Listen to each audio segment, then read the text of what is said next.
Okay, so the next piece we're going to take a look at is actually the funerary relief of a vegetable vendor from Ostia, Italy, second half of 2nd century, painted terracotta. So the tombs in Ostia, Isola Sacra, the cemetery, they were also concrete, faced in brick, and these tombs were communal and served as basically houses for the dead middle class families, and they were communal, like I said. So they had, several people buried in one place. Um, Small painted terracotta plaques immortalized the people contained in the tombs, so activities of merchants and professional people frequently adorned the facades of these tombs, and they typically were done in terracotta, these reliefs, these funerary reliefs. And this is a great example of a funerary relief of a middle-class Roman, and it shows the everyday life of a vegetable seller behind a counter, as you can see, and it's done in kind of a style that is not the classical style. It's more of a primitive style that's coming into, that's been used a lot by the lower classes in Rome. So it's not done in the classical revival style that the Roman emperors typically used, which was influenced from Greek art. This is not done in that style. It's done in more of a primitive style of the lower class. And you can see that the counter is actually tilted towards us so that we can see, clearly see what is being sold here by this person, this merchant, or this seller of vegetables, basically. And, scenes of daily life appear on Roman funerary reliefs from sites throughout Europe. And these depictions of everyday life of the regular Roman citizen are just as interesting and important as the art left behind by the wealthy classes or by the emperors of Rome. So we need to remember that it's not all huge building projects. Some of the art left behind by the Romans was much more modest, but still just as important for us to understand what was going on with the lower classes as well. So we'll talk about the Antonines. So in early 138 CE, Hadrian adopted the 51-year-old Antonius Pious and required that Antonius adopted Marcus Aurelius and Lucius Verus, which actually would assure a peaceful succession for at least another generation. So before Hadrian left, he made sure that he had several successors that would assure a peaceful succession for a long time after Hadrian passed. So Hadrian died, and Antoninus ruled for 23 years, which is actually, he lived to be basically in his 70s. And after his death, he became a god, much like Hadrian had become a god after his death. And his adopted sons, Marcus and Lucius, erected a column in Antoninus's honor, and it had a gilded bronze portrait of Antonius on the top, and on the pedestal it had a dedicatory inscription on the front of the pedestal, and then it had reliefs on the remaining 3 sides of the pedestal of the column that was erected by Marcus and Lucius. So we're taking a look at that right here. One of the panels on the 3 sides of the pedestal here is, I believe this is the one of the sides, or actually this is the rear of the pedestal of the column of Antonius Pius in Rome, Italy. And this is the Epithéosis of Antonius Pius and his wife Faustina. And it's done in the classical style of Greece. You can see that if you look at the figures. It shows personifications of Campus Martius, which is the field of Mars, and he is in the lower left corner holding an Egyptian obelisk. And you can see the figures are very idealized. They look very Greek, perfect bodies, youthful faces, very classical looking, although maybe a little bit more movement shown. So maybe a little bit more Hellenistic in style in some ways.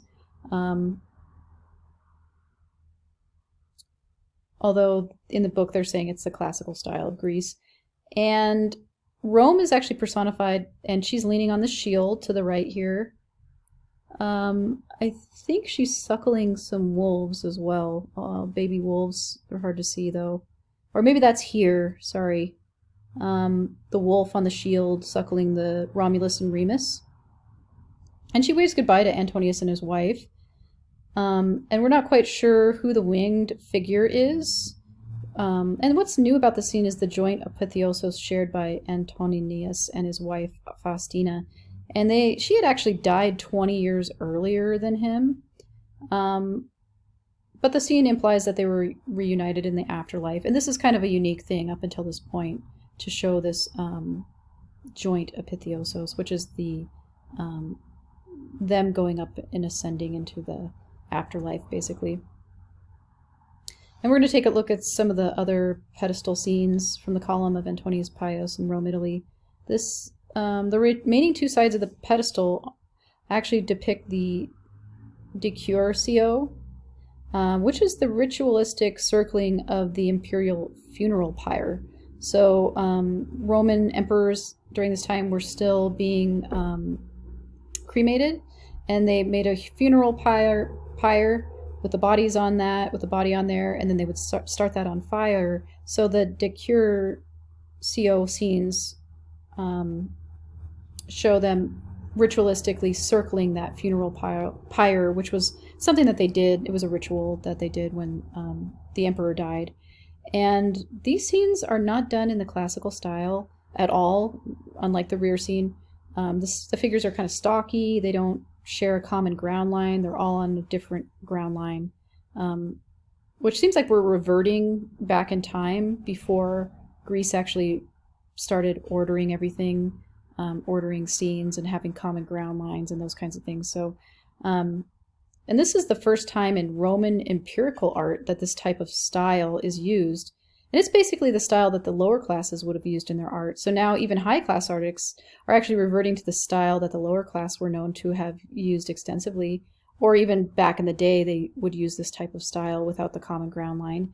And this work is important because it shows us that high-class empirical art is using this lower-class convention, and that classical conventions are no longer being used as extensively as they once were. So we're going to talk about Marcus Aurelius now. This is an equestrian statue of Marcus Aurelius from Rome, Italy, 175 CE. It's bronze.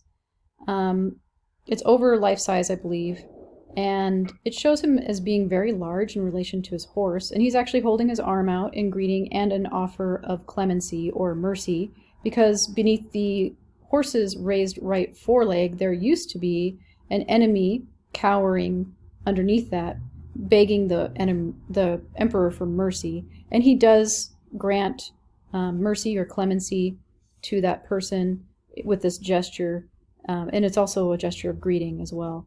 So this is kind of a rare statue to have survived. Equestrian statues were very common in antiquity, but in the Middle Ages, many Roman equestrian statues were actually melted down. This one survived because it was mistaken for Constantine, who was Rome's first Christian emperor. And so during the Middle Ages, they were Christian, so they let this survive. But it actually turns out to be Marcus Aurelius, who was not Christian. So emperor equestrian statues really showed the power and authority of the emperor. And this is kind of unique for Marcus Aurelius because in most of the other portraits that survive of Marcus Aurelius, they actually break from tradition of showing him as this mighty, confident, military leader. And the later portraits of him actually show him as an older, worried, and weary man. And you can really see the stress of the constant the warfare that's constantly going on in the Roman Empire. And he's ruling such a vast territory. It's really written in his expression that he's just tired and weary from ruling. And it's actually a step further than the veristic portraits that were popular during the Republic, because it clearly shows him as older. It shows him how he actually looked, but it also showed him what he was thinking as well, which was totally new, that he was worried. He had a worried expression on his face, unlike the Veristic portraits that they didn't really have expressions on their faces. It did show them how they actually looked, but they didn't necessarily have a lot of emotion written on their faces like this one, like these later portraits of Marcus Aurelius show. So it's a really great example of how art from the time period shows a classical Greek influence that is actually waning. And moving forward, we'll actually see less and less classical Greek influence moving forward. So, because the Greeks would have shown him as a fearless leader, confident and perfectly youthful, but not during this time period in Rome.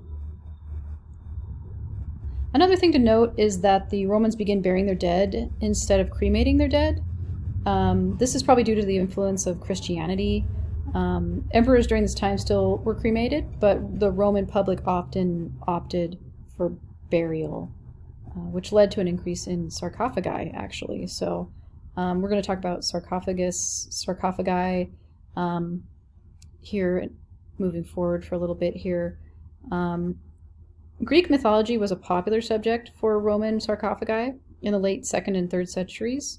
Romans often identified themselves on their coffins with Greek heroes and heroines, and oftentimes the heads were the portraits of the deceased. So they show themselves as a god or goddess or a hero or heroine, and they show their own faces on top of that. So this is much like the empirical portraiture, where emperors would show themselves as god and goddesses or heroes and heroines. So here's such an example: a portrait bust of Commodus in the guise of Hercules, from the Esquiline Hill, Rome, Italy, 190 to 192 CE, marble. And this is the Emperor Commodus, who is the son and successor of Marcus Aurelius, and it's showing him as Hercules. Sorry, the Romans called him Hercules. So moving on, we'll take a look at this sarcophagus that shows the myth of Orestes, a Greek tragic hero. And Orestes appears more than once. At the center, he's slaying his mother here, whose name is hard to pronounce, Clytemnestra, and her lover Aegisthus, to avenge the murder of his father Agamemnon. And at the right, Orestes takes refuge at the Apollo sanctuary at Delphi, symbolized by the god's tripod, which I had a hard time finding the tripod. I wonder if it's here?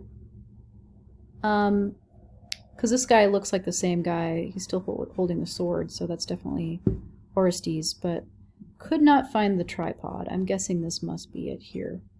In fact, the same compositions are used all the time in reliefs found throughout the Roman Empire on different sarcophagi. So it kind of indicates that the Roman sculptors had access to basically kind of pattern books for sarcophaguses that they just kind of recycled the scenes from. And sarcophagus production during this time was actually a pretty major industry, and there were several important manufacturing centers. And the sarcophagi produced in the West differ in format from those made in the Greek-speaking east of the Roman territory. Western sarcophagi have reliefs only on the front and sides because they were placed in floor-level niches inside Roman tombs. And then Eastern sarcophagi have reliefs on all four sides, and they stood in the center of a burial chamber, so they would be viewed from all sides, and that's the Eastern style. So this contrast really parallels the essential difference between the Etrusco-Roman and the Greek temple. The Etrusco-Roman temple was set on the back wall of the forum and was approached typically from the front, whereas the Greek temple would be viewed from every side on top of a hill. So it's kind of similar in that way, I guess.